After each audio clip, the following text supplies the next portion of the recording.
Hello everybody, it's the Historical Gamer once again, but you can call me Matt, and today we're here with episode number 74 of the Single Malt Strategy Podcast. In today's episode, we're going to be talking about Naval Wargames, a topic that we've touched on loosely several times in previous episodes, but one I think is worth a deep dive because a lot of games just don't seem to get it right, and I think it's worth examining what works and what doesn't with naval wargames in the strategy and wargaming genre. To discuss that topic, I'm joined by my faithful co-host Wait a minute. What's that? What the heck? Finnish? No, not that. Oh, yeah, that's a little bit better. Well, I guess without any further ado, our guest for today's episode is none other than Finnish Jager, who was on our last episode. How you doing today, Finnish? I'm doing good. Was that really the last episode you've done? Yeah, it's been a while. Been a while. Well, I guess I'm honored to be a back-to-back guest. Yeah, not many people can say that. How many times before, like, common law marriage or whatever, how many times before we have to, like, call him a common law co-host? Probably more than two. Do I need to speak with my lawyer about this? Am I entitled to some sort of rights that I don't know about? You're entitled to rights that entitle you to the $0 that we make on this podcast. Okay.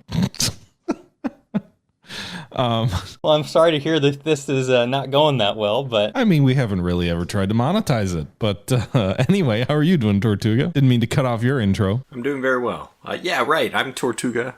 You can call me Eric. Are we going with Tortuga or Eric? It's always a mystery. I don't know. I always call you Tortuga, and then I always think, oh, wait, no, it's Eric on the podcast. And then I still say Tortuga. By the way, are we calling this guy Finnish? I don't know. I feel like on the last episode, you didn't give us a name to go by. So I think we're still going with Finnish. My real name? Finnish is the name you... Is that the name you prefer? Yeah, sure.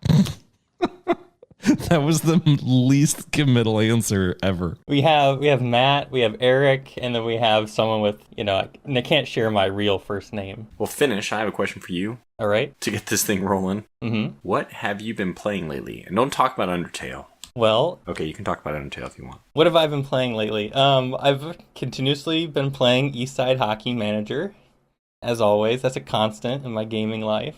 I finished the epilogue of Red Dead Redemption 2, and then I've been playing Undertale. So it's kind of been those three things lately. What the hell is Undertale? I've watched you, because you have a Twitch channel now. That's right, charcoal_cheetah. And so that's why maybe there was a tiger or a cat or a jaguar, I'm not sure, in the intro there. Yeah, some call me Finnish Jaguar, but most don't. Yeah, that was the joke. I had Tortuga listen to it ahead of time. He's like, I don't get it. Like, well... It's an obscure joke, but yeah.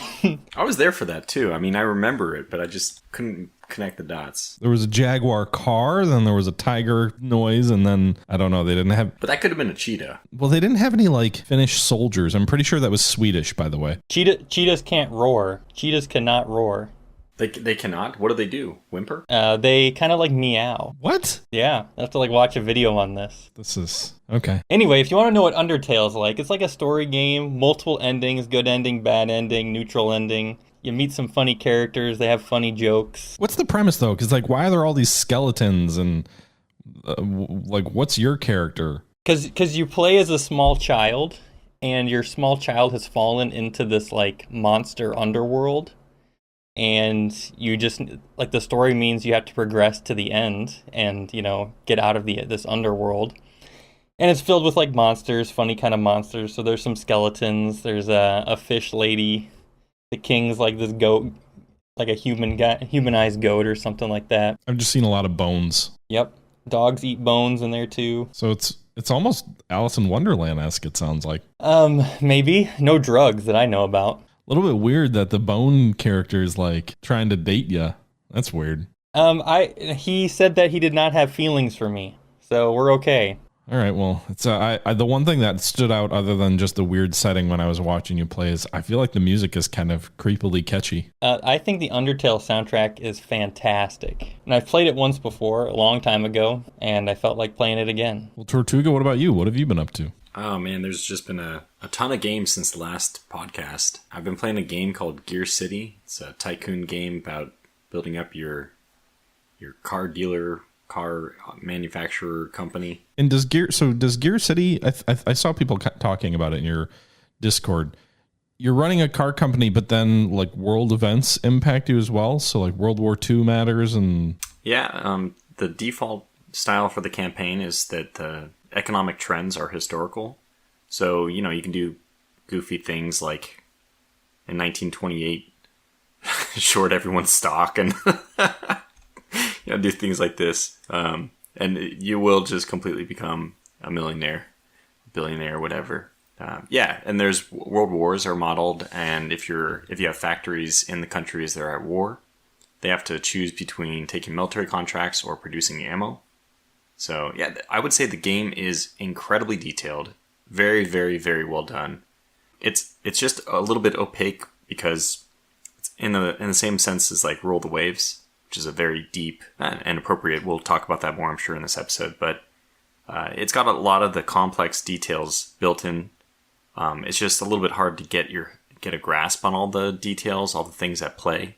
I mean, because there's contracts, you can do military truck contracts, you can actually build engines for military ships. It's really cool. It has a lot of aspects of arms trade Tycoon tanks, but that's the contract side of things. You can do pretty much everything ATTT you can do in this one, but it also has the whole like basic. There's another game called Automation, which is more around the designing of the vehicle. This is more about the Tycoon side, I think.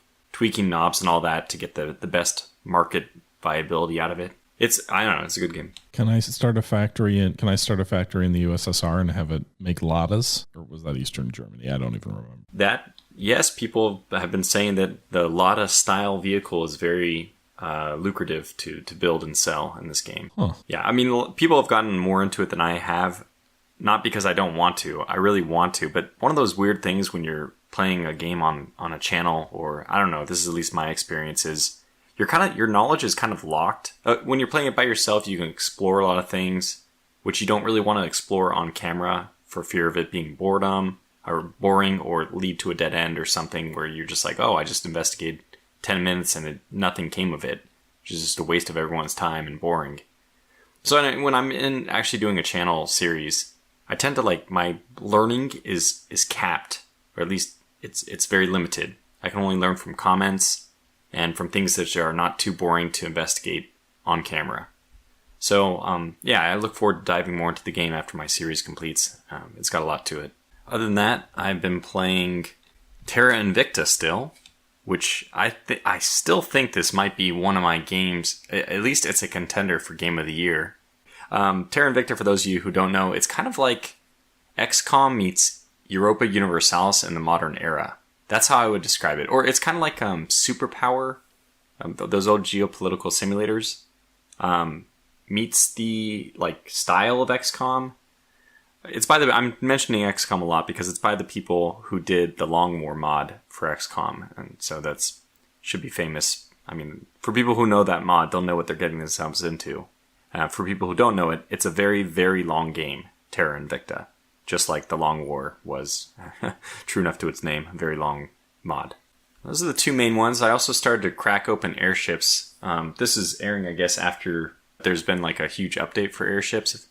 By the time this podcast goes live, that it introduces diplomacy. And that's kind of an interesting game. I've liked that one. Okay, and lastly, I've been playing a ton of Diplomacy is Not an Option, which is something like Stronghold meets They Are Billions. It's like medieval They Are Billions. Very, very enjoyable. Whew. What about you, THG? What have you been playing? I haven't been playing a ton of stuff. Mainly, some of the staples, War in the Pacific, which is always a game that I'm playing constantly, which I'll probably talk a little bit about during the episode. But in addition to that, I've been playing quite a bit of Grand Tactician, The Civil War, which is a game.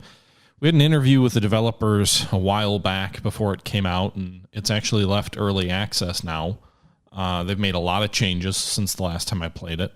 And so I've been running a series on my Twitch and YouTube channels playing through it with all the most recent updates, and it's been a considerable change from the last time I played it. I won't say that it's as polished as I would like it. I think there's still some pretty big areas for improvement. Seems like they're still patching it, even though it's fully released and not in early access anymore. But I can definitely see a lot of improvements that they've made, and I think it's in much better shape than it was. I don't know when the last time I played it before was, 6 months, 12 months ago. Quick question for you. Has the weakest part of the game when I was playing it, which last was probably about a year ago, maybe 9 months, was the the campaign AI.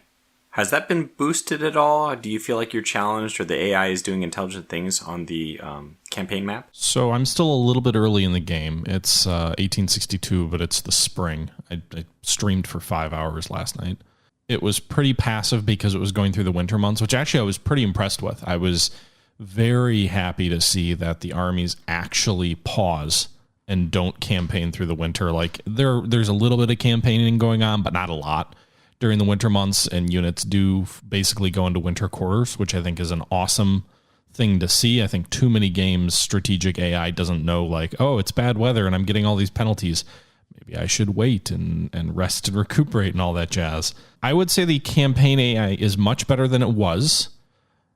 I don't know if I'm far enough into it to say it's like actually really good, but one of the things that really kind of made me go, was it was spring or early summer of 1861. I am playing as the Confederacy, and I had one army at Manassas and one army in the Shenandoah Valley to the west. And the AI took an army that they had in western Virginia, and they took an army that they had in Harper's Ferry, north of the Shenandoah Valley. And they had both of those armies, each of which was about the size of my own force in the Shenandoah Valley. And they brought both of those armies, one coming west to east, one coming north to south. And those armies converged on my single army in the Shenandoah Valley, basically like synchronized. They converged at the same exact time. And so I got attacked by an enemy force that would have been outnumbering me 2-1. I was able to rail troops from Manassas to my line to reinforce them, to even the odds a bit. So it was kind of like the historical Battle of Bull Run, but in reverse. But I thought that was very impressive to see. I haven't seen a lot of that since, but I haven't really been in the campaign seasons. They do seem to stack their armies well and use numbers.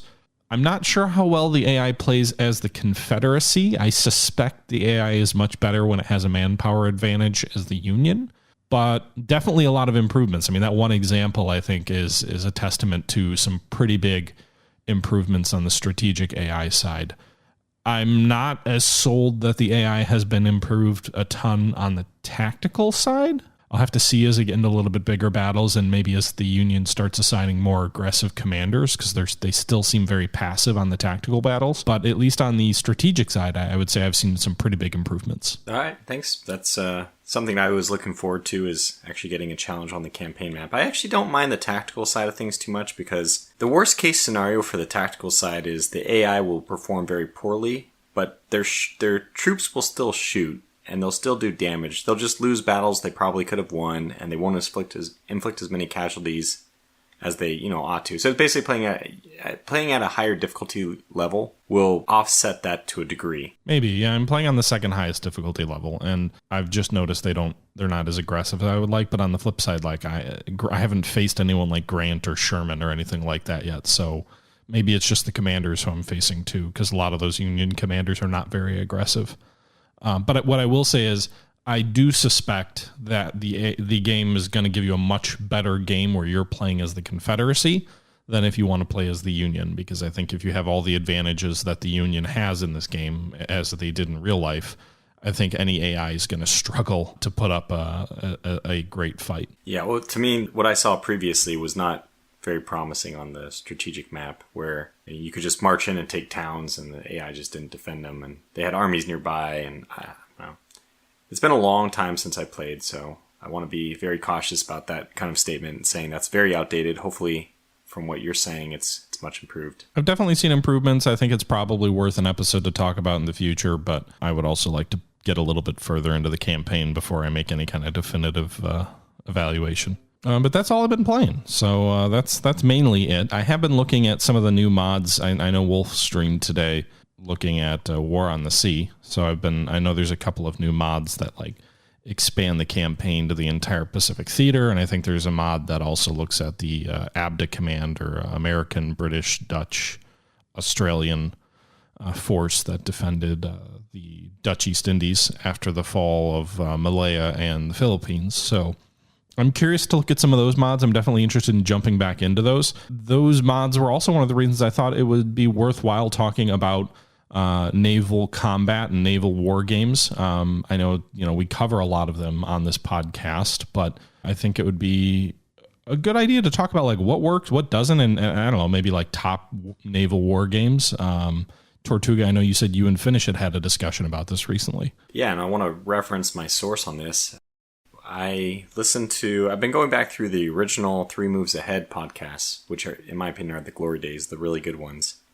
And I don't know what episode it was exactly, but it was around episode 27 where I think it was just Troy and Tom did an episode about naval combat in strategy games. From that, it was probably about a month ago, right, Finnish, where we talked about this? Yeah, or longer. Maybe 2 months ago? Yeah. So that inspired some discussion on our part. Did you get a chance to listen to that episode, Tishi, Matt? I have listened to it. I didn't get a chance to listen to it all in the last day or whatever. But I've listened to every 3 Moves Ahead episode from like 0 to, 3 something, 4 something. What I remember from that episode was they talked a lot about more, I guess, non-World War II games for some reason, if I'm remembering correctly.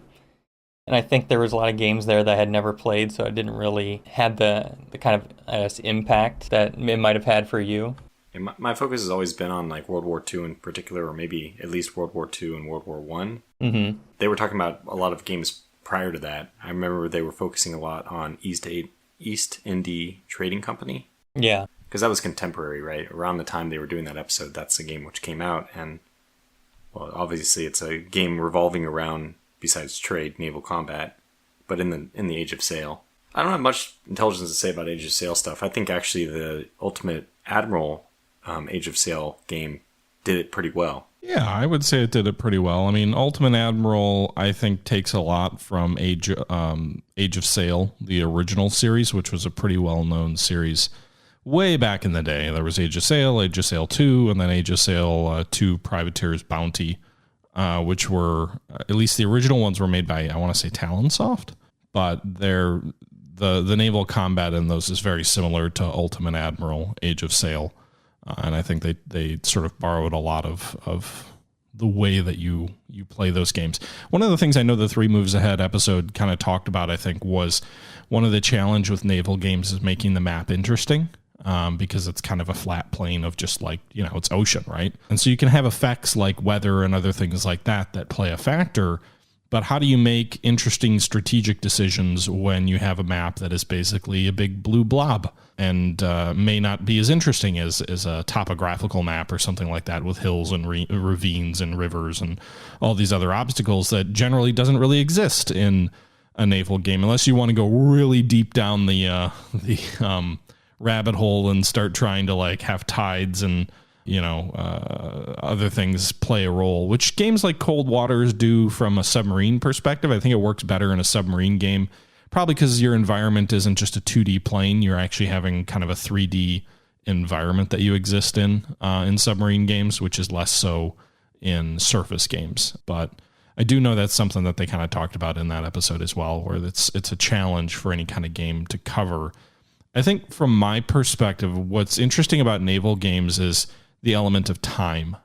You see a lot of strategy games which tend to be turn-based, which I don't think turn-based games work very well for naval combat. I think they struggle to get the use of weaponry right. I remember Atlantic Fleet, which came out by the Cold Waters devs, Killerfish Games, prior to Cold Waters. That was a turn-based naval game in the North Atlantic, which I think took a lot of inspiration from Great Naval Battles of the North Atlantic, which was kind of an old classic. I can't remember if it was SSI who made it or not, but essentially it was a turn-based naval game in the Atlantic.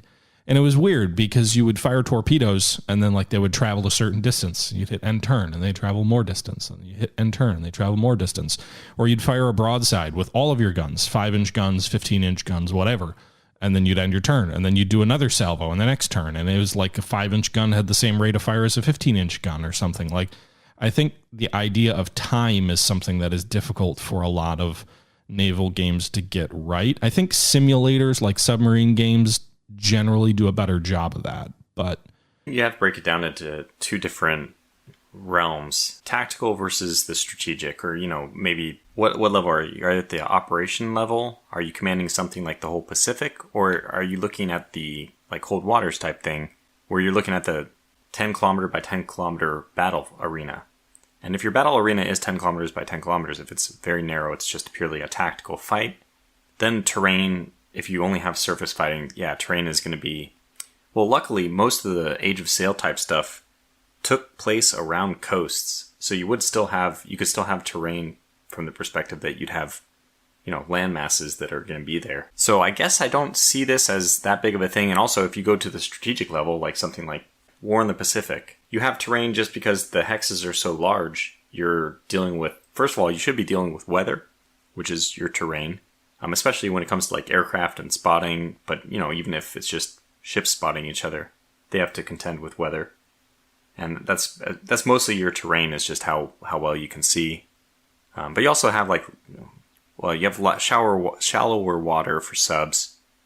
For surface fleets, you just have to contend with where I can navigate, which for the most part is, I think that just because naval is always a support of land, the objective of a naval combat in real war is very rarely just to sink the other person's ships. Like if you can do that, great, but normally it's not so easy, because if you have the superiority, they're going to hide their ships. It's really more about what are you going to do with your ships, and almost all of those objectives are going to be related to land, in which case your ships will be close to land, and this has the pleasant side effect for at least designing a naval game, that a lot of your naval combat will be around land. Yeah, but I mean, having land doesn't often mean anything in terms of the way it influences the game. Like, you might have a visual, but how often does it really matter where the land is? Unless you're talking about something like World of Warships, where you've got a bunch of mountains in the middle of the ocean that ships duck behind and other things like that. Yeah, but that's not a war game. That's well outside our scope today. Fair point. Yeah, I mean, when it comes to the tactical, there is not terrain. There really isn't as much. I somehow don't see it as a problem. Maybe because I don't care about the tactical side of it. It's more about, you do interesting thing with tactics. You have it's a different playing field. It's like saying, well, space combat might be boring because there's no terrain up there. But I don't know. I can't see it. Or how is air combat interesting? There's no terrain. Well, I think the difference is there's a three-dimensional plane in air combat or space combat that doesn't really exist in naval combat outside of submarine warfare. Well, yeah, and the fact that naval combat nowadays has become tied completely up with air combat. Sure. But I think that, it's just a different box. It's just a different paradigm. Yeah, there's not mountains coming out of the sea or things which are going to block you, but they have things depending on what time period you're at. But you have things like fog, or you have things like smoke screens. How have you not mentioned the wind yet? Especially when it comes to Age of Sail stuff. The wind is the terrain. That's the thing I think they miss in that episode, is that... That's so funny. I thought I had said that. I probably didn't. Oh, you may have. I didn't hear it. No, I probably didn't. But in my head, when I was listening to the podcast, 3 moves ahead, I made the same mental note. The wind is important. Yeah, I mean, wind, especially in Age of Sail, it commands the entire way that the battles unfold. Whether, if you have the wind gauge, which allows you to control maneuvers and gives you basically the ability to dictate when to engage an enemy and how to engage them, as long as you maintain sort of the advantage of the wind on your ship. The enemy's, not going to have that, and that gives you an advantage. Without getting into details on all the sales stuff, we don't need to be talking about tacking and wearing ships. But yeah, I mean, I think that's an interesting piece based off of their episode. I'm curious though, on your ends, what are naval war games that you guys enjoy, and what about them makes those games interesting, and what do you think works and what do you think doesn't? When Tortuga pitched to me to come onto this podcast, he kind of asked the question, the challenges of naval games to, what they do correctly, right, in a war game. And I was thinking about problems that war games have to overcome to have, successful naval combat. So some of the stuff like we talked about, you have to think about like the scale of time. So is the turn going to last a week, 2 weeks, a day? You're going to have a real-time strategy game. So I'm sure multiple of the games that we'll talk about here today will have a lot of differences in their turn, kind of like this turn scale of time. And then I also was thinking about like distances. How do games model distances? So are they on the hexes? Are they on a grid? Are they on open world? What are the sizes of those units? And then kind of like what Tortuga was talking about, we have a handful of games that are just on the strategic side, and the combat is kind of simmed by the game engine. But then you have quite a few games now that have a strategic map and then a tactical battle. So, I mean, if a game's going to have both of those things, it's kind of like how much time are the developers putting into one versus the other? Because both things kind of need to be balanced so the player can't steamroll the AI and makes you win a war very easily. So I guess the first really game was thinking about talking about was War in the Pacific Admirals Edition, which I know THG will have quite a bit to talk about here, but I think it's kind of unique maybe in that the game simulates combat without any of the player influence. So you set your units, obviously, and the game will sim in the WeGo turn system. And basically you just kind of watch the simulation when two fleets encounter each other, and it's like suspenseful. I feel like the outcomes are pretty realistic. They're not like over the top. You're not getting some ammunition explosion every other battle or something like that. Since things are still like pretty unpredictable, it's exciting. I think that's maybe some of the success. When I think about War in the Pacific, it's definitely like unique in this sense, because a lot of the other naval war games that we have tactical battles. So the fact that we have a game that has basically a auto-resolve or a simulation, it can kind of confine the results into something that's realistic that the devs want to be.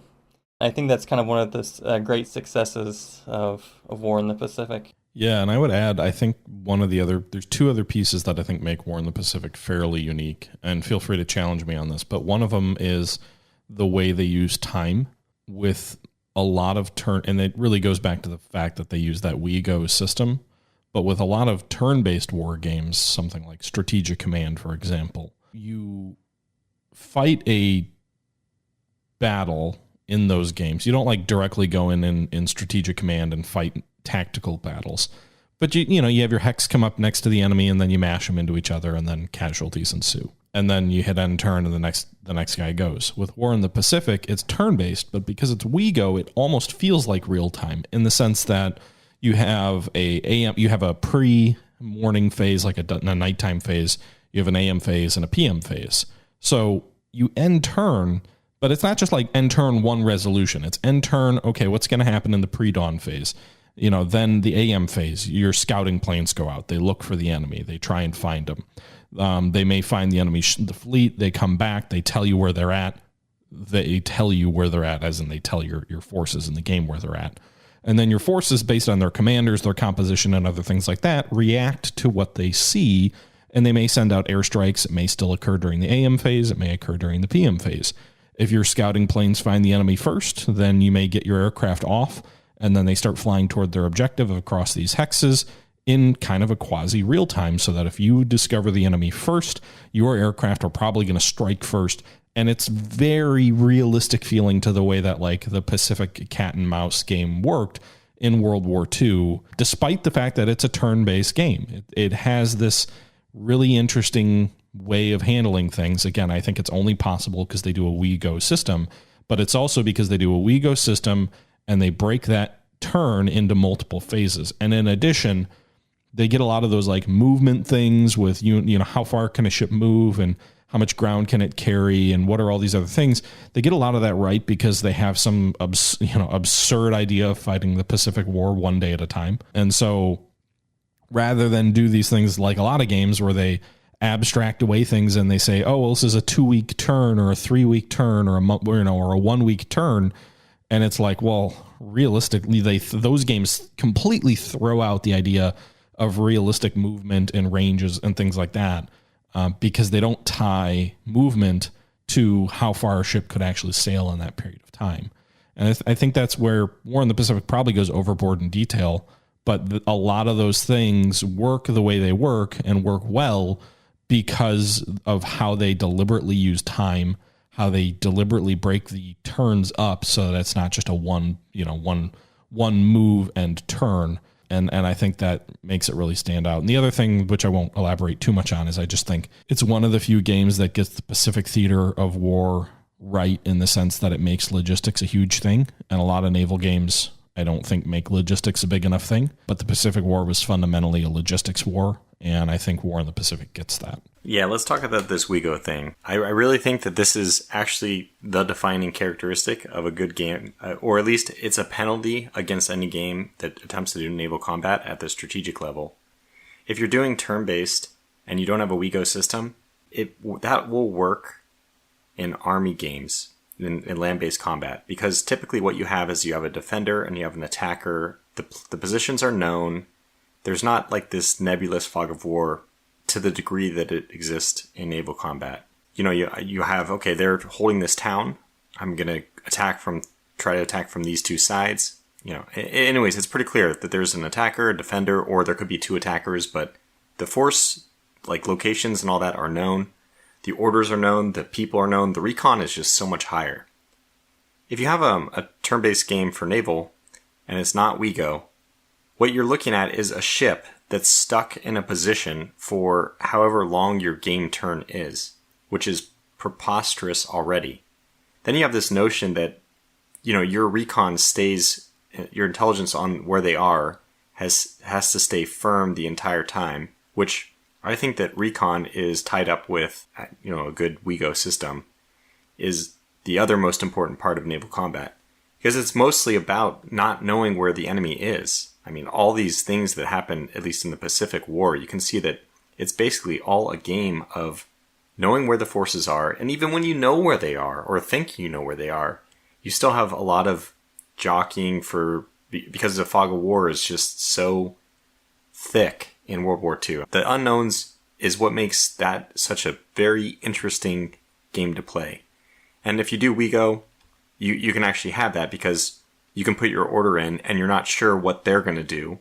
And you have the Coast Watchers and all that is modeled in War in the Pacific, which is amazing. So you have this you have big question marks about where the enemy is. Well, and how many war games have you sitting on the edge of your seat as the turns resolve to see what's going to happen? Because again, it's if you read about the Battle of Midway, so much of it comes down to chronicling of what is happening at a given minute, right? Like, people will debate over and over again, you know, about the Japanese and rearming the aircraft and the recon aircraft spotting each other at which time, and, you know, the radio's working or not. And it comes down to just the sequence of events over a very small period of time completely changing the war. You don't really see that in any land campaign, to your point, Tortuga.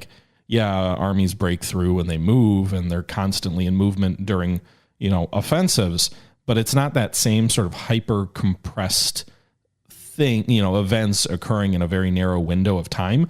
And how does any turn-based game get that right if they're doing naval combat? I think the only way you can really do it justice, in my opinion, is a WeGo system, the way that War in the Pacific does it. And because it does it the way it does it, you don't know what's going to happen. And it adds this real element of suspense and excitement to the game, because you're waiting to find out. Whereas in a lot of turn-based games, you're issuing your orders. If it's an I go, you go, you're watching them sequentially occur while you're still interacting with the game. This has a very thematic element to it. I just find it really silly when you're playing games like... I don't want to speak too badly about specific titles in general, but at least the naval aspects. Because I really like Strategic Command. I like Strategic Command World War One. But that's the main game of that series that I've played. I imagine it's the same for their World War II stuff. The idea that there's a naval fleet stuck in a position off the coast for 2 weeks, and you send your forces over there, and you attack them, it's just so preposterous. It's just not at all how any naval combat has ever worked. No, and it never feels right. Like, and it's not just Strategic Command. It's every game like that. It's Panzer Corps. It's Panzer General way back in the day. Like, none of them were built to be naval games, really. And you can just tell when you play it. It's like, this doesn't feel right. It's a mechanic in the game that you can use to your advantage, but you never really feel like you're playing a naval campaign. Yeah, I mean, there's also Warplan Pacific, which to me, that's a little bit weird about Warplan Pacific, is that it's intended to be somewhat I know that I'm pretty sure the game developer and designer did not want comparisons with War in the Pacific for something like this reason. But how do you get around a I go you go system with 2-week turns or 1-week turns, whatever it was, in a Pacific theater? I mean, there's just, if your theater of operations is the Pacific, your focus has to be on naval. And how do you make a game like that work? It's like, I would actually, we probably should interview the designer, except for I feel like these questions would be too combative. And what's his name, Alonzo or something? I mean, I interviewed him. He's a very nice guy. I just don't know how you can get a naval theater to work with 1 week I go you go turns. I'm curious about it though, because like there's the SGS, was it Midway or whatever? I remember you played at Tortuga, I think, and which is kind of more of a board game style. But like board games have this fundamental problem as well, because you can't really do we go with a board game, right? It's really only possible with a computer to resolve things for you.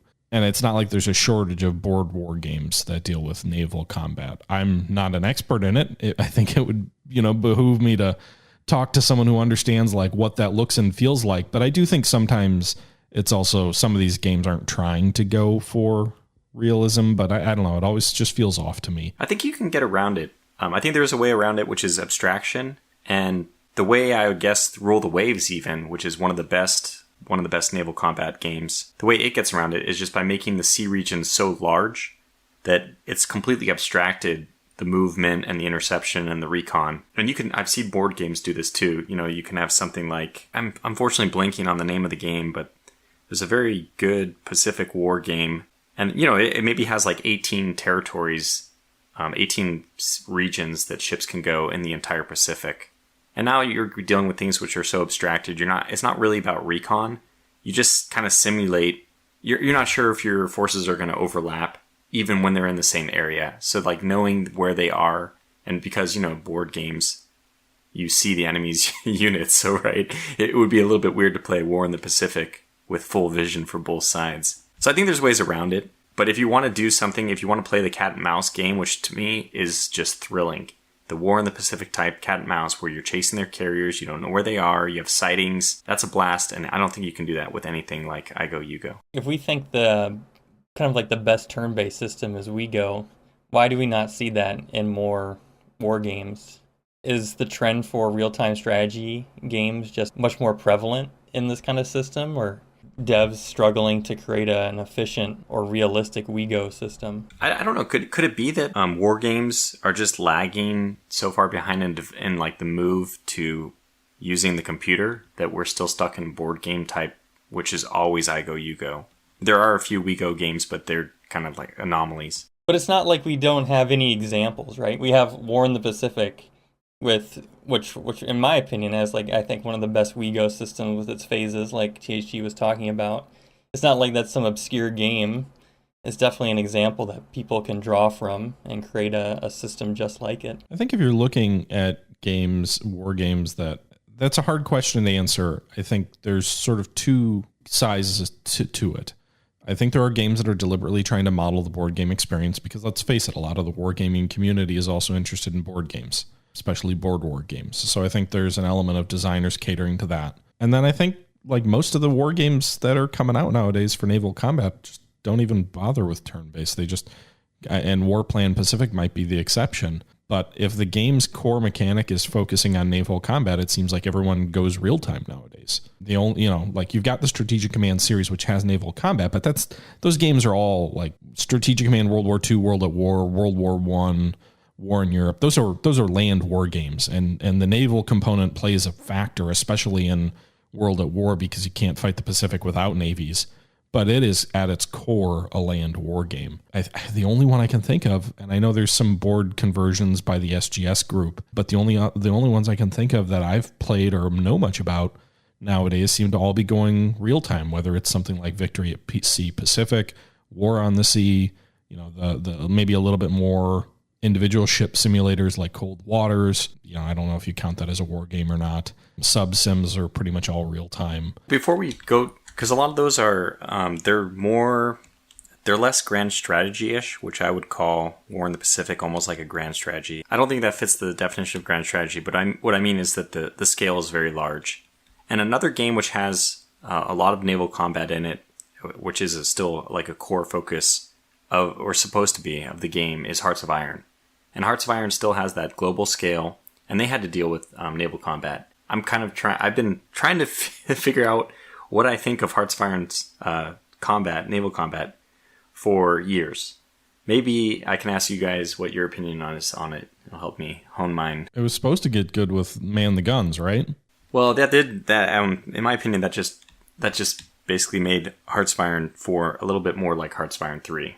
They have a very specific naval combat system in 3 and 4, which is with ships closing and distances, and I actually really like the idea behind all of it. If I was to design something like a Hearts of Iron game, I could see myself ending up using the same kind of things that they're using.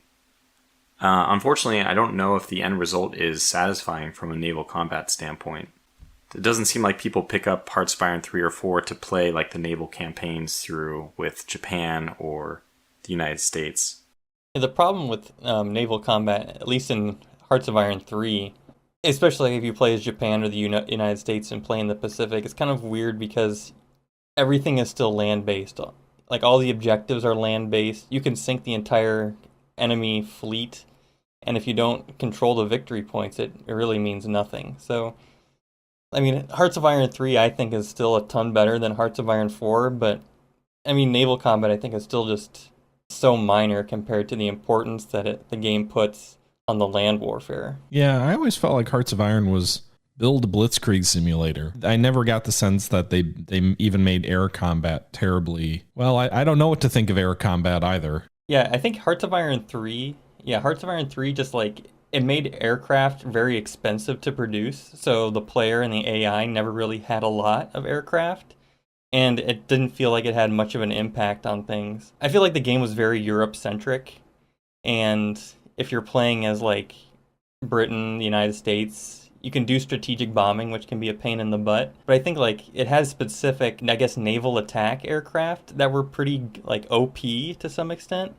But otherwise, I don't think aircraft, you could like probably play the entire game without aircraft and have no issues. There's no like big strategic bombing campaign or things like that to really impact the war. Does this just come down to the fact that no one makes naval war games at a grand strategic level? Like, the only time anyone wants to play naval games or make naval games in any way tends to be more on the tactical or simulation side? I think even Warplan Pacific, which is, listed as being, when you watch, I've never played Warplan Pacific, I've just played their other European, the first version. When I watch like videos on Warplan Pacific, there's just still so much focus on the land combat. It still feels like naval combat's like an afterthought. Which is kind of funny with regards to War in the Pacific, if we go back to that, because it always feels like the most well fleshed out pieces of the game are that carrier versus carrier sort of, or that, ship versus or fleet versus fleet sort of cat and mouse game, whereas it's like, they have the Chinese theater of land combat, but when you play that, you're like, yeah, this doesn't do a good job of modeling it.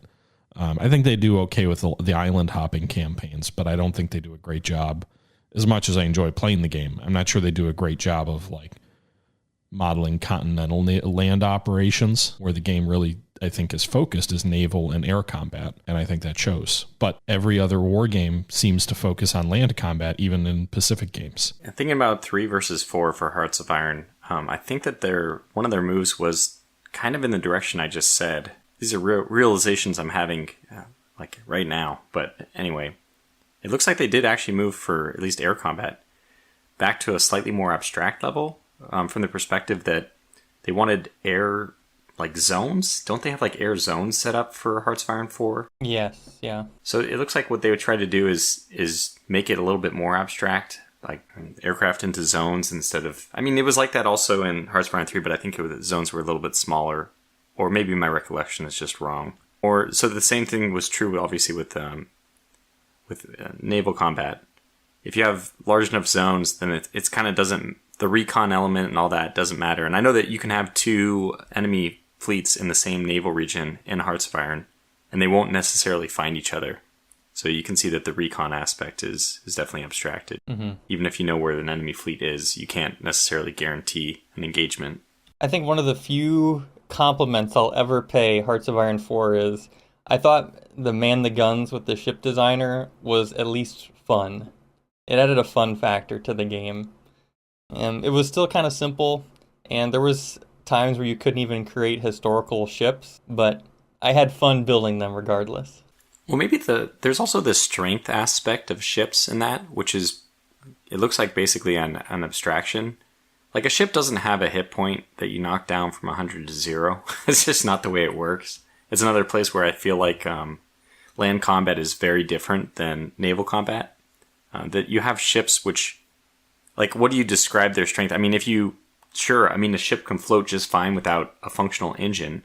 But if the generator is down, I mean, sure, it's not sinking, but it's completely combat ineffective. It should have no combat rating. And I think that this is something War in the Pacific does pretty well. It models a little bit better, like, what system damage, flooding damage, all these kind of things, which, unfortunately, I know it's more detailed to put into a game, but it's kind of important. It's a little bit silly to think of a ship as... an HP, a hit point structure, because it's just, the damage to a ship is really going to affect how you use it. Yeah, I think that detail in War in the Pacific is really good. I mean, like, I don't even think it's overkill in detail. I think it's super realistic and fun. Yeah, I mean, it's hard. It's too bad that the user interface is without a doubt, like, we're praising this game to no end, it seems. It's too bad that the user interface is stuck in, like, the 90s. Like, that's just the design it looks like, or at least early 2000s. Oh, yeah, to the point where I don't play this game, which I'm praising so much. I would like to be able to play it, but I just, it's really hard for me to get into. I just like all the concepts. I can talk about the negatives, too, if you want. Oh man, well, yeah. Any game should have a user-friendly GUI and should also not bury the... I mean, I think that if your first turn in how many thousands of turns are you supposed to play out the World War II in? But if your first turn takes on the order of 10 hours to complete, then you got yourselves a real problem. Yeah, it goes the other direction that most games go. Instead of saying, let's make the first turn the easiest we can and ease you into understanding how the game works, it's like, nope, this is going to be the hardest turn and most consequential turn, at least if you're playing as the Japanese, that you set up in the entire game. Oh, and this game will take you years to complete. Yeah, I think the one turn a day is the game's strength and the game's weakness. Yeah, I would agree with that. People often don't complete the game as they don't play through the war as fast as the real war would have progressed, right? Has anybody actually played faster than the war would have progressed? There are some like really avid players who get 1 to 2 turns in a day. But yeah, I mean, generally, I think that's going to be a major... I mean, I've been playing for 4 years now in my series on my channel, and I'm in... Against 4 opponents. Wow, the law of 4s. And I'm in the month of May in our game, so... Of 1942. So we're 6 months in, and it's been 4 years. That's rough. So yeah, it has drawbacks. Let's not.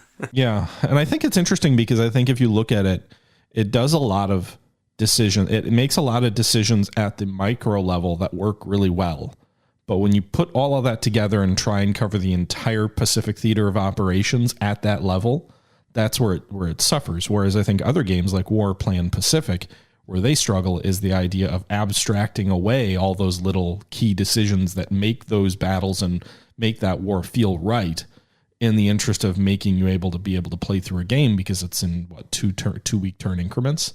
But the problem then is the naval stuff doesn't feel like you're playing a Pacific War game. So there's trade-offs in either direction. And I think if you talk about other games that do this, which aren't on the turn-based side, if you talk about games like War on the Sea, Cold Waters, or whatnot, or even command modern naval operations. If you look at games like that, they tend to take a much narrower view. Command modern naval operations is a scenario-based type game, which generally they take place over a few days. War on the Sea, the campaign can be a couple of months, but it's located in one theater of operations. And so you can dive into detail and other things like that without overwhelming the player with also managing the Japanese industry back home. Yeah, I think that might be a good segue to the next tier of games in terms of scale. So I don't think that, just to recap, I think we all kind of decided that War in the Pacific is the only one who does it well at the grand strategy level. I'd give the runner-up by a sizable margin, but I would give the runners-up award to Hearts of Iron. It's still, I don't know, I can't explain why, but I still like Hearts of Iron. Yeah, I think both games have the success of kind of creating your fleets and creating your order of battle, and then building those units too, which you don't really get too much construction in a lot of these games. But then, if I was to go down in scale to the next ones, I think that War on the Sea, and actually one that played very similar to it, Victory at Sea. Victory at Sea Pacific would be a grand strategic level, wouldn't it? Yeah, I mean, it's the same thing, I guess, as the War in the Pacific. It models the whole thing. Yeah, I guess you're right. So I guess I didn't lump it in because it's not turn-based, but okay, yeah, I mean, it's a real-time strategy. In my opinion, by the way, Victory at Sea Pacific and War on the Sea, they're very similar, are like very, very good ways of modeling naval combat. They have they have the strategic level where you're moving your ships, but also, very importantly, there's the recon element. Now, the recon element is, I don't know, it's a little bit, it could be improved a little bit, but you actually control where your float planes go in both those games. And that is interesting because it really puts you in control of, and it shows you how important scouting is. I remember my first series on both those games. It was all about like launching enough float planes or fighters or bombers or whatever it was to scout in like a full 360 around your characters or carriers, so you didn't get ambushed by, a battleship group or something. And that's so cool because that is exactly what the Pacific Theater of Operations should be all about. I wrote a little bit about both of these games in my notes, and I put them under a category with games with struggles. So I think both of them have a pretty successful tactical battle, but I think they're both lacking on the strategic side. So you have like War on the Sea. The strategic map is, it's kind of limited because of the smaller area of operations. But I think the AI struggles on the strategic map for War on the Sea. And I think my critique for Victory at Sea was definitely just the production system. Watching the players build ships in like 4 months and stuff like that. This feels like you go from a realistic tactical battle and then have like this arcadey construction system that didn't seem like they were compatible. That's not that bad of a criticism though, because I imagine that's something which would be really easy to tweak, or I'm not sure how mod friendly that game is, but I think a mod could fix it. My biggest issue with Victory at Sea was it's so buggy. The tactical battles, you never knew what was going to happen.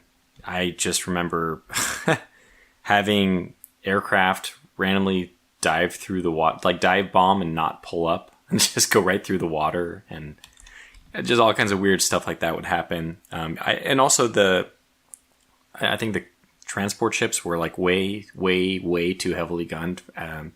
The Japanese merchant convoy with only one destroyer defeated my American attack group of 3 heavy cruisers and 3 destroyers. Tell me how that would actually sunk my heavy cruisers. I think there's similar critiques for War on the Sea in that regard too. Merchant ships with too much AA or defensive armament. Not to the extent as Victory at Sea, but still something people talk about. Why is that? I wonder why they made merchant ships so. It's kind of a minor point, but it does ruin the game a bit for me. I just remember looking at Victory at Sea, and I played that a little bit.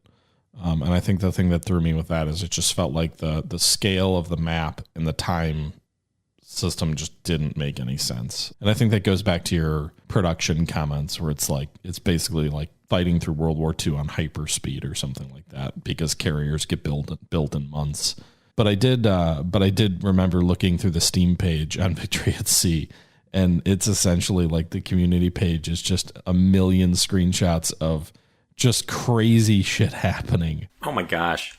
From bugs. Like, submarines like levitating off the ocean, or like 90-degree vertical out of the ocean, like as they're sailing, or ships on land, or other things like that. Like just all sorts of bugs upon bugs upon bugs that are pretty funny to see. Oh yeah, my very first episode in a pretty popular Victory at Sea Pacific campaign I did for my channel. This thing has probably over 100,000 views, and I remember it's the part of the tutorial. You have a destroyer which is hunting a submarine, and mine wasn't responding to orders to right click to move it, and it just went straight, and it kept going straight right through an island. Did you? I think I've watched part of that series, and did you win the war in like under a year as the United States? I believe so. I mean, it's a little goofy at the end. I knew the series was coming to an end, but yeah, I think I dropped 2 nukes. Probably around 1943. They made a Civil War game too. There's a Victory at Sea Civil War game. Yeah, that one. When I played it, was just very, very buggy. But you know what? To your point about the hyper speed thing, I don't mind that too much. It's a way of kind of getting around the tedium of, because the challenge is you have ships which are not going to move very quickly, which means you have a lot of time between interesting things which are going to happen. I mean, if you leave things like unsped up.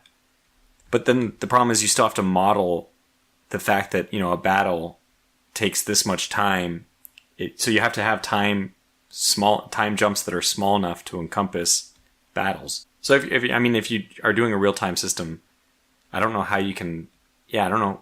It would have to be a very, very good optimized engine, which probably is not going to be possible from the likes of like 1 or 2 or 3, 4 small teams, basically. Like maybe a Hearts of Iron team, a AAA team certainly could optimize a game. But if your turns, you have the slowest time step versus one which is sped up by like 1,000. I think just from a software engineering standpoint, that's a challenge to be able to work out.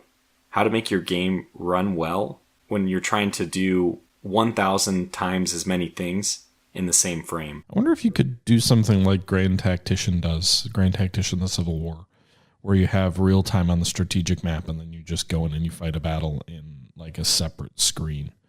I suppose that would be difficult for land combat in the Pacific because there's not like one set battle that occurs over a narrow period of time.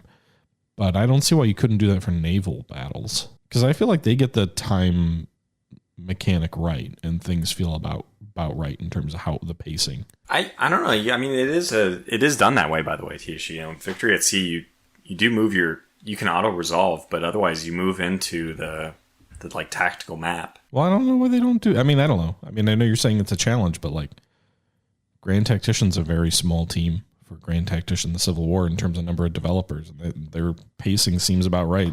I should caveat everything I just said, but this is not a very mature thought line for myself. This is just something which makes sense in this current moment as a way of defending it.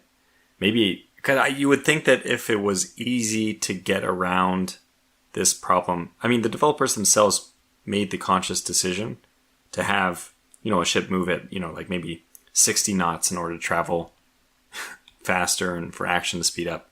You would think it would have occurred to them to make ships travel at exactly the realistic speed. And maybe we just need to interview them to ask them why they didn't go that route. You mentioned War in the Sea earlier, and I think one of the things that works for that game for me is I do think it gets the recon element right.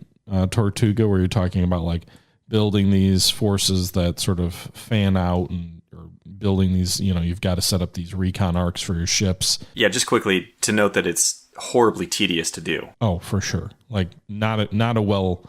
I don't think the game's UI was designed very well when they first designed it, but they've made improvements, but there's tedium to it. Still, I think it does really tie back to the idea of recon being really important and really being absolutely vital in terms of your ability to fight. It's a narrow theater, so it's just looking at the South Pacific during basically the Guadalcanal campaign and the islands around there. I think one of the things I really do like about War on the Sea is the way that You only have a certain limited amount of resources available to you every so often. So you only have a certain number of troops, of engineers that allow you to expand bases, of fuel that allows you to expand bases, and supplies as well. So I do like that element of like it really becomes important to shuttle convoys forward with soldiers and whatnot to build up your bases. I think the strategic AI is terrible. There's no two ways about it. Like it's just not very well suited to fighting you off. And it, at least the way the game originally worked, it kind of felt like, all right, you get these interesting battles with big ships and then you just sink the entire enemy fleet and they just keep coming with spam, flotation or spam task forces of merchant ships and destroyers and whatnot. And it just becomes a little bit tedious. But the early game is really fun, and I think that's kind of where the game shines. It's unfortunately the strategic AI isn't very good. The tactical battles are fun, like when two task forces collide with each other, then you go into, or air forces as well, you go into a real-time tactical battlefield. And so I think they do some interesting things there, where like radar matters in terms of creating a fire control solution, nighttime matters, using flares matter. And so I think they do a pretty interesting job of modeling the naval combat of things. The air combat isn't as great outside of bombing ships. I think, the air-to-air combat's pretty poor. But it's a fun game to play, and I think it does, a lot of that cat and mouse element feels right in the same way that it feels right about War in the Pacific. The logistics for that particular campaign feel right, if not a little bit tedious as the campaign wears on. And then the actual real-time naval battles are fun and interesting to watch. I think they took a lot from the old naval game, Great Naval Battles, that series. There were, I think, 4 or 5 of them. One of them, I think 3 was Guadalcanal, which is what this is is the same time period. But it's a really interesting game that captured a lot of my attention. Was it earlier this year or was it last year? I can't even remember anymore. I guess I have a question for both of you about War on the Sea. Do you think maybe the AI is weak because it has a no hex system, no grid system on the strategic side? Do you think maybe the game struggles with its kind of like open world, open movement to some extent? Or do you think maybe the weakness is still in the tactical side too? I don't know. I don't think it's due to lack of hexes. I think it's like the decision for, how the AI decides to build task forces, what ships it puts in them, how it responds to detecting where you are and like what it sends against you with what you have. And then I also think like the victory conditions in the game just aren't super well thought out. I think there are areas the game probably needs to build more limitations around some things, because it's cool when you have to force a convoy up the slot to get reinforcements to a base that you're trying to build up. When you're building within the restrictions of how the game wants you to try and win, it works well. The problem is, because of the way the AI acts and because of the way you act, you can very quickly learn like, well, I don't even need to send any troops forward. I can just like keep sending task forces forward and just slug it out with the enemy ships until there's nothing left. And then the AI just keeps sending more and more and more. Like it just scripted, it feels like, to say like, all right, send a convoy with reinforcements and assign certain escorts. And even if you're out of all your heavy cruisers and you're out of all your destroyers, send it anyway. It doesn't know how to deal with atrophy of its own forces. And so instead of interesting stuff like escorting convoys and building up bases and things like that, it just kind of becomes a pick off the enemy that are come down the slot in a predictable formation and a predictable time frame. That's the only thing that matters. Like it's just very, the strategic thing I don't think has anything to do with hexes. I think it has to do with decision making, and I don't see hexes changing that. I agree with that. I think that hexes can be helpful to limit the calculation space of an AI. Basically, this is a way of keeping turn times from being, especially in a real-time game where you need the AI to make quick decisions. However, I would say that in War in the Sea, and specifically, it's very unfortunate that the AI is just bad in almost every way. So not only does it have a bad sense of moving about and all that, but it's probably, because it's probably more what THC was saying, that it doesn't even have good strategic objectives which it wants to realize, regardless of how it wants to get there and how it wants to utilize paths and all that, which it probably also does very poorly. So yeah, I don't think it's in that particular case, I don't think it's based on hexes or whatever. I think it's just that the AI is it appears at least to be practically brain dead. It doesn't have any kind of, it actually needs to have some kind of system where it evaluates how it's doing in the war.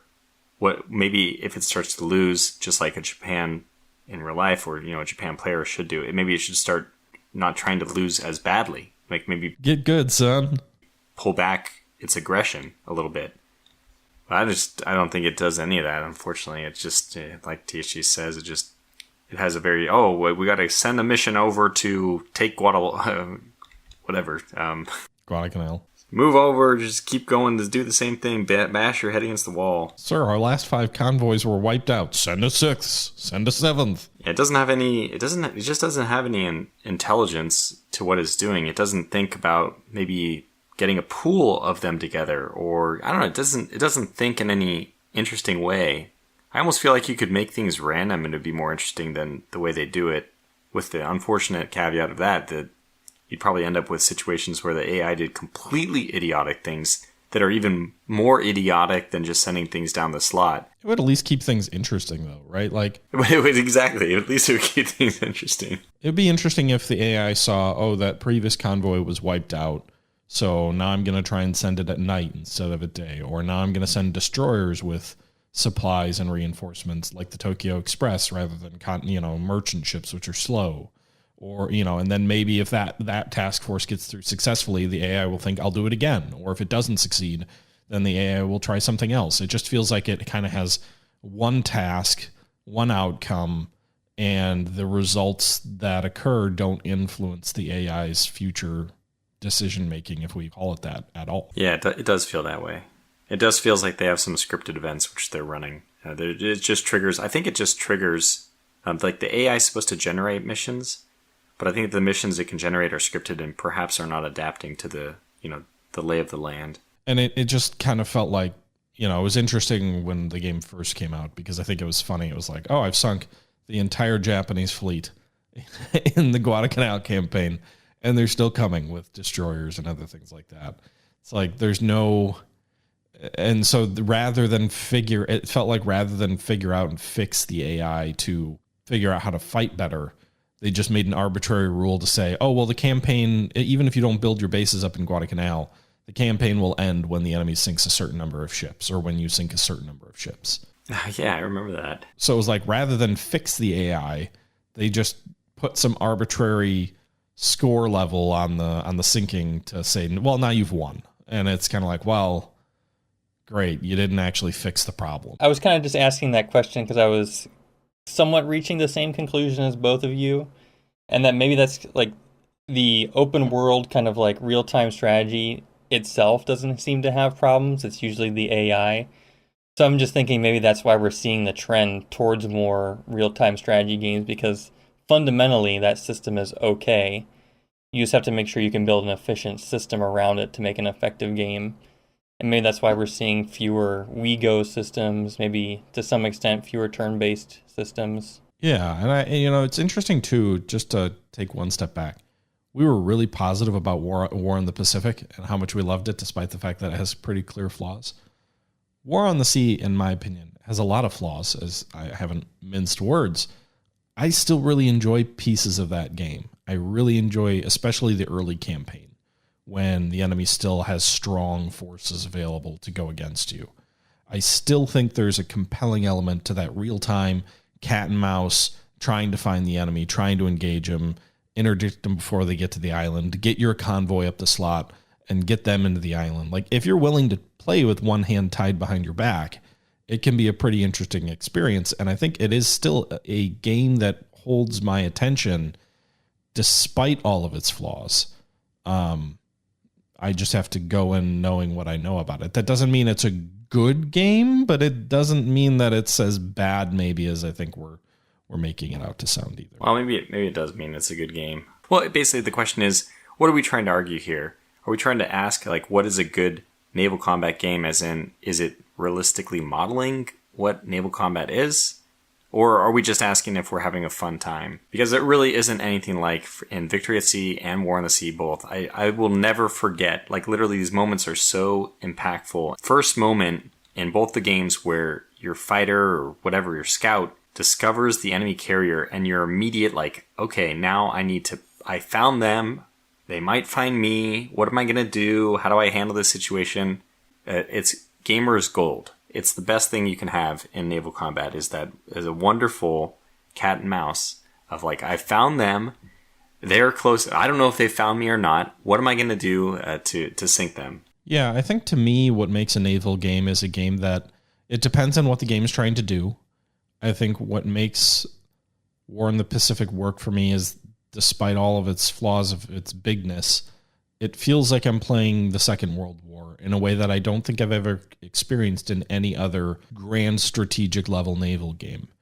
I think what makes War on the Sea work for me is I do feel, especially in those early campaigns, that I am fighting, especially if I'm playing as the Americans, kind of a shoestring campaign at the edge of my resources with limited resources and kind of an ambitious objective. And then you've kind of got that cat and mouse of task forces moving up the slot and trying to get the edge on them. And, you know, those night battles and long lance torpedo attacks. Like it tells a story of sort of the last great surface naval campaign. Air combat exists, yes, of course. But it is that last great ships gunning it out with ships, excluding a couple of incidences later, like at, was it Surigao Strait in the Philippines? But generally speaking, it really does have a pretty interesting and balanced campaign as well. I can command the little, 3D models around the ocean and get to see those broadsides belt out. There's not a lot of games that let you do that. There's not a lot of naval games that let me see a ship fire its broadside at an enemy task force and reward or punish the results for that. Maybe that's just why War on the Sea still holds me, is there's just not a lot of, I don't know that there's any great games that do that. There's not even a lot of good ones out there, at least new ones, right? Like I think the Great Naval Battle series is an example of a series of games that did that, but those games are all 20 plus years old. We haven't seen a lot of naval games that do this recently. And you've got Cold Waters, but that's a naval game where you only command one ship or one submarine. And so, that's, I don't get to move task forces and fleets around. That's an individual subsim, of which there's a lot more subsims that have been made in the last 20, 30 years than surface naval games. Maybe another thing we should probably touch on for naval combat is not just World War II combat. I know we've touched on Age of Sail a little bit, but we haven't talked about modern combat. If I was to say one game I would think to play if I want to do any kind of modern combat type stuff with sea elements, it would have to be Command Modern Operations for me. I don't play a lot of this. It's kind of another one of those games that I have a great amount of respect for. I would review it very positively, but I also don't play it very much. Very similar to War in the Pacific. And for me, I don't know why that is.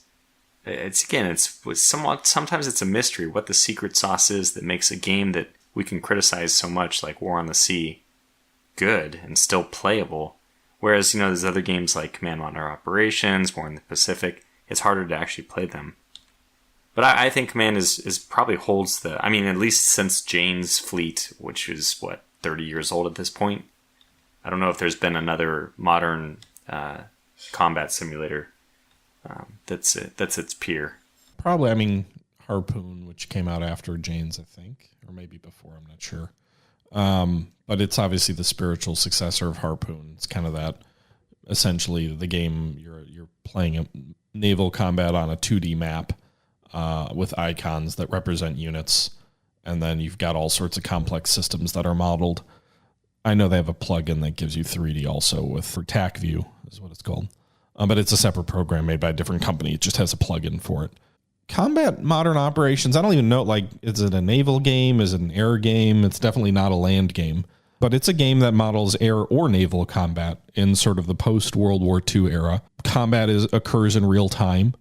It is fundamentally scenario-based. Like you've got particular objectives or missions, and they tend to be something you have to accomplish over a few days. They did, I think, add some elements of logistics, but they're not really a game about logistics. You have limited amounts of ammunition and other things like that are available to you, but it's not a game where it's like, oh no, I'm running low, so I'm going to send a convoy of ships from the U.S. West Coast to Pearl Harbor to re-up the fleet with new supplies or whatever. There's none of that.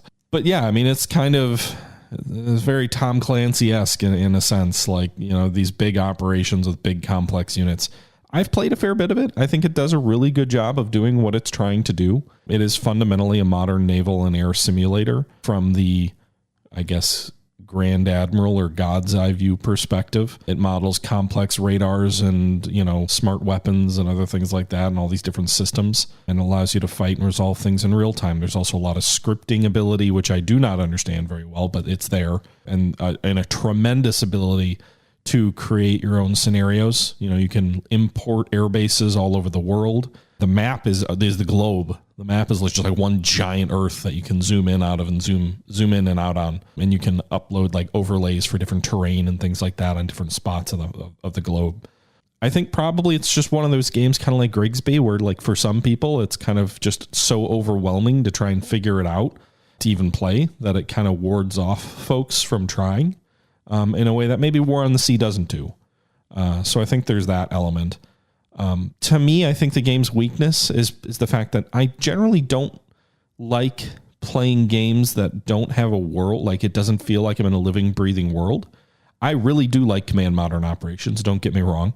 But if there's a weakness of the game for me, it's this sense of disconnect with the rest of the world. You play scenarios that exist in a vacuum, and you win or you lose, but like, it's not really part of a bigger war. There's no...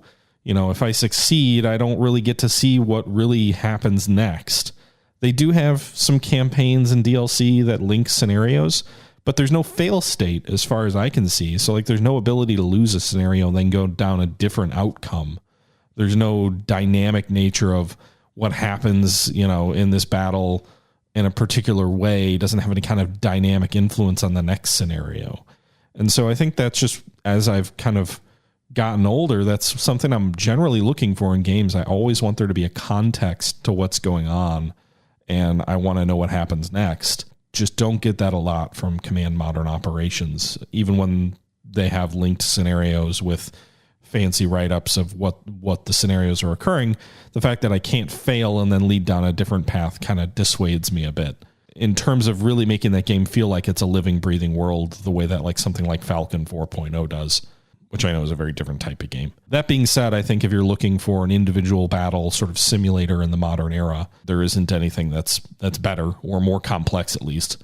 What else is there even? I'm struggling to think of. So I know that Cold Waters is there, but again, it's a single ship. There's mods which allow you to control surface ships and such, but it's mainly supposed to be a submarine simulator. Yeah, I mean, what else is there? I guess soon we're getting, sea power missiles in the naval age or whatever it's called. Yeah, soon. I mean, it's... I thought it was going to come out last year. Here we are, August of this year. No release in sight. That one and whatever the other game, carrier game, I don't know, the one that Wolf... yeah, Task Force Admiral. Had the interview for, I forget that game's title. Task Force Admiral. Yeah. Yeah, those have both been delayed, obviously. Yeah, I don't know that there are any other games even remotely like Command. Like, all the games I can think of tend to be single ship simulators. Fast Attack, which was a Sierra game, was an individual sub-sim. Cold Waters is built as an individual sub-sim. Jane's Fleet Command, I guess, is pretty similar. EOS for sure, fewer units, but it has a true 3D element to it. But obviously, what is that, 30 years old now?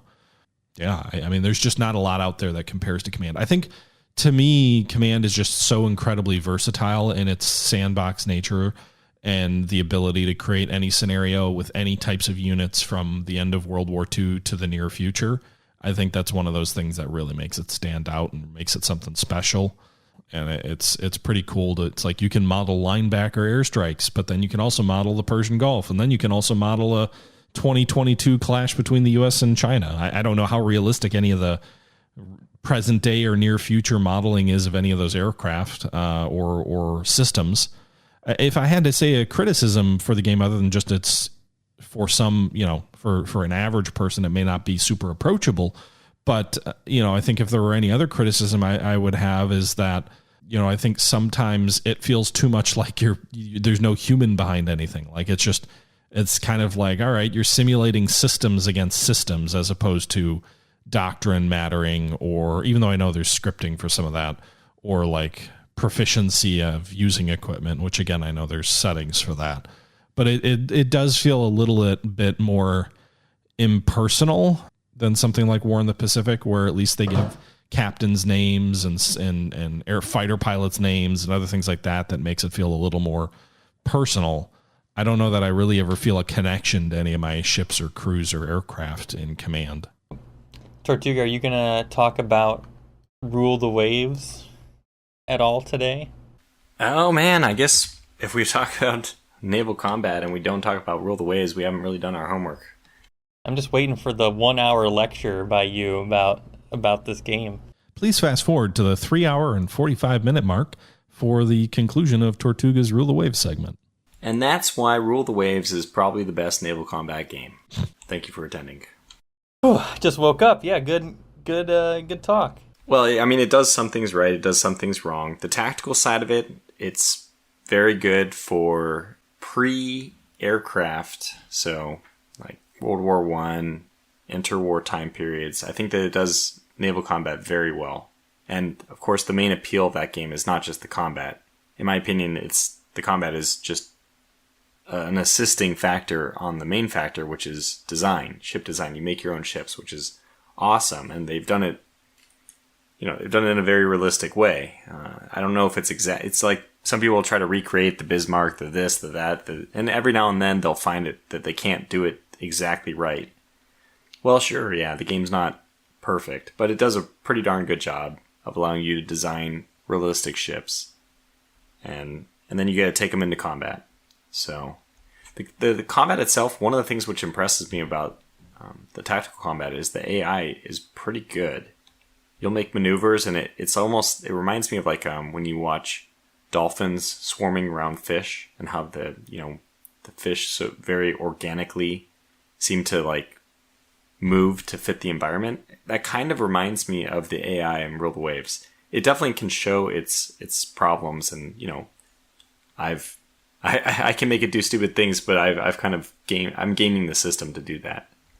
So it's a game that has a lot of positives, a lot of upsides. A huge negative would be the same way we talked about it with War in the Pacific. The interface is basically an Excel spreadsheet. You could probably have it up at work and people would think that you're doing work. So that's never a good thing for a game, I think. I've compared Rule the Waves to the out-of-the-park baseball of war games because I think it's sort of this ultimate sandbox, what-if simulator, which I think, like, now that we talked about Command, I feel like that's what stands out about Command. What stands out about Command to me is it being the ultimate sandbox, scenario generator, right? You generate any kind of clash between two armies, two systems, aircraft, ships, whatever. You can model it. Rule the Waves is the what if simulator for warships, right? Like, what if your version of the Bismarck went up against the Iowa? What if your version of this battleship, could you build the perfect battleship? It really is sort of the ultimate what if simulator from a ship design perspective. I'm not sold on the way it handles air combat. I still think the base game of Rule the Waves 1 is probably the core of what makes that game work, as opposed to, carriers and all that comes with sort of Rule the Waves 2 and the additions they made there. But I do think there's something just intrinsically compelling about a game that is at its core about building ships, designing them, and then building the composition of your fleet. Maybe it's just because I played a bunch of forum-based war games when I was in high school or whatnot, and typing out things like that about like the 1890s to 1914 dreadnought race or battleship race, and it involved some element of ship design. Maybe that's why it appeals to me. I don't know, but I do think it really does work as a game, and I think it abstracts a lot of things in the right places. Maybe it abstracts too much when it comes to like, you don't have the ability to have task forces or have the ability to control which ships are involved in which engagements. Like, there's some weird abstractions that occur on the strategic map that make the combat not always click right. But at the core of it, being able to design your own ships, send them into battle, and see how they perform is pretty goddamn good. And I still to this day find it more compelling than Ultimate Admiral Dreadnoughts, which is a work in progress and has been for a while, but is the same concept except with 3D battles. And I find myself coming back to Rule the Waves in a way that I don't find myself coming back to Ultimate Admiral Dreadnoughts yet. You see that finish? He managed to spend longer summarizing the game than I did. Yep. Yeah, but I talked about 3 games. The man knows how to talk, let me tell you. We are on a podcast. I think the only comment I'll make about Rule the Waves is I like how technology feels important when you're doing ship construction. Some other games, technology might not feel as important, or it's either pretty limited. So it's nice to, when you get a new technology and you're like, oh, I'm going to go build a new ship. I mean, Rule the Waves is, what appeals to me is definitely the shipbuilding more than like any other thing. So. And then your ships are obsolete before they hit the water. Yeah, sometimes that can happen. Sometimes that's operator error. Sometimes that's new technology. But, you roll with the punches. I think that's a really compelling piece of the game, though. I always have this sense of, I'm going to wait until that next tech is unlocked. That's the trap. Because if you do that, it may not come for a really long time. And you can't fight a war with ships you don't have. Yeah, I've been in that trap too. Like, I'm just going to wait for triple tube torpedo mounts. And then it's like, well, you have no destroyers. Yeah, it's more, if you're playing the game knowing the future like we do, yeah, that does happen. We all do that.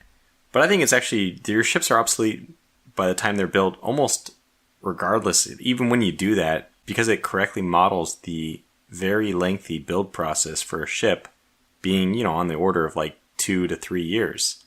And technology will advance, and very unlikely to have a ship which would be exactly the same if you built it 2 years later. I like that. I really like that, and it adds an interesting dynamic. Again, the game is very good with ship design, shipbuilding.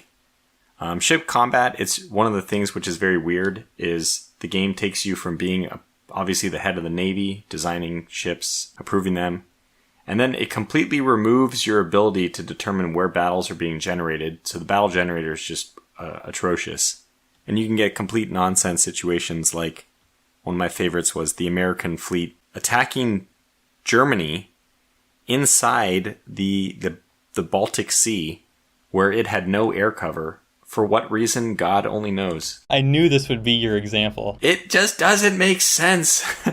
Well, how did they even get in there? They'd have to pass through the Denmark and all that. Anyway, things like that can happen. That's frustrating because if you're on the side where, like, your fleet, when you're in the age of aircraft and your fleet is trying to attack right outside a major airbase, and then if you were to be stupid enough to actually fight that and not reject it at the massive loss of victory point score, you would find out that, their aircraft are going to sink most of your fleet, and you'd be like, well, and I probably would have known that could be a result and avoid having my fleet within range of this airfield, unless there's like a critical reason to be here.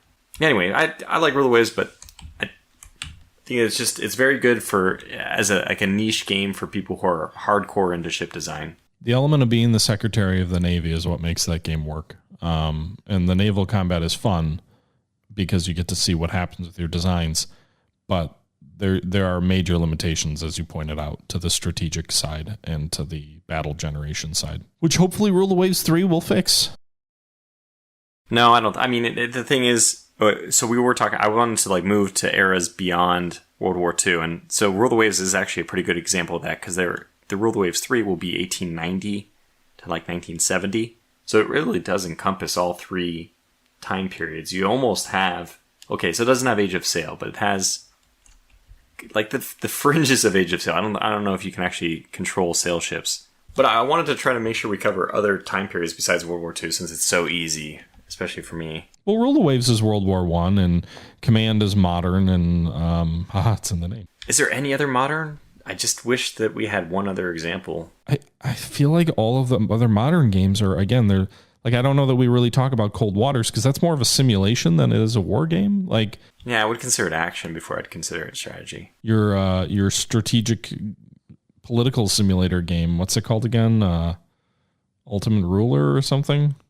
Oh, Supreme Ruler Ultimate. That's a good point. Okay. I don't know how that models naval combat. Not well, unfortunately, but he's honest. Not as bad as maybe these turn-based games because it is a real time, but it's very okay. Actually, I think that if they were to have all the stats, every ship in that game has a range, even though you're dealing with hexes. I don't know how they do this even. It's a very interesting system where they can they model movement from one hex to another. So there's an idea of closing the distance, and each different ship has a different range.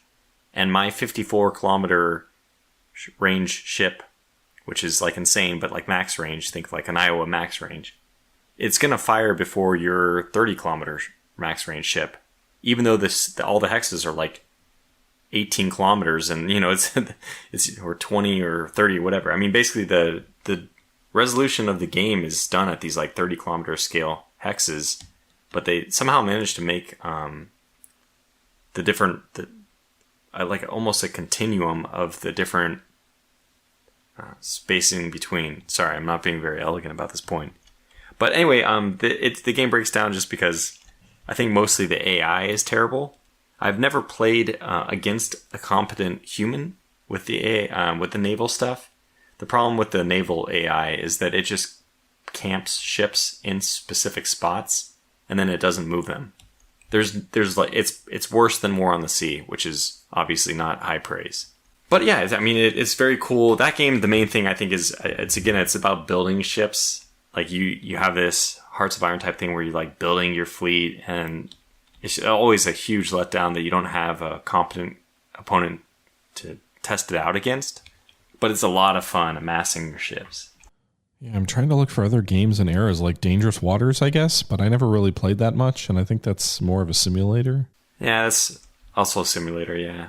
Fleet Command, which we kind of mentioned. There's not a lot of them out there. Well, is there anything you want to close with? Yeah, I want to rant about how games that have convoy routes on the map are just awful. They got the little lines of the ships. You just place your raider on the convoy route. You sink some ships. How so? Why and why? What kind of garbage logistics is that? I don't know. I kind of like that. I like it. You like that? Oh my god. Yeah. I mean, there were convoy routes. You look on any of the maps, and I mean, it's obviously not like that exact spot of ocean that a ship is going to go across every time, but like they definitely exist. Yeah, I like that I don't like how it's just that exact piece of ocean, unchanging. Just stick your submarine on there, it sinks some merchant ships. You can't do anything about it. You can't reroute your convoys. Where's the strategy? It's bad. It's a bad game mechanic. And on that note, well, I don't have anything else to add. Is there anything else you wanted to add, Finnish, before we wrap up? Where can folks find you? Talk about your Twitch channel, your YouTube channel. What do you want to plug? Thanks for having me. I'd be honored if I was here for a third time in a row, but yeah, you can follow my Twitch channel, I guess. Charcoal_cheetah. Never follow my YouTube channel. And then sometimes, I have to plug Wolfpack345. Sometimes you can find me on his Twitch stream. Does he still stream? Do you still play with him? He never invites me anymore. He also barely streams. Okay. But besides those facts, you might find me there. I'm curious, by the way, to see how Victoria 3 handles naval combat, in that it doesn't really do a lot of warfare stuff, I don't think. We'll see. Comes out soon. Well, Tortuga, anything you wanna leave us with before you have to head out? Yeah, I mean, my takeaway points from this would have been Atlantic Fleet's treatment of tactical combat was garbage. War on the Sea, despite a terrible AI, is actually a fun game. And something like War in the Pacific and even Command Modern Operations, which I think really nail naval combat, are both games that I hardly play. So that's the mystery, which is naval combat in wargaming. Yeah, I think that's an interesting point, and I think I would agree with most of it. War in the Pacific is the perfect flawed war game. It's a great summary. All right. Well, thanks again, everybody, for coming out and listening to episode number 75 of the Single Malt Strategy Podcast. Thank you to Finnish Jager, our guest on today's episode, and my co-host, TortugaPower. I guess he's also named as Eric. Until next time, this is the Historical Gamer. You can call me Matt.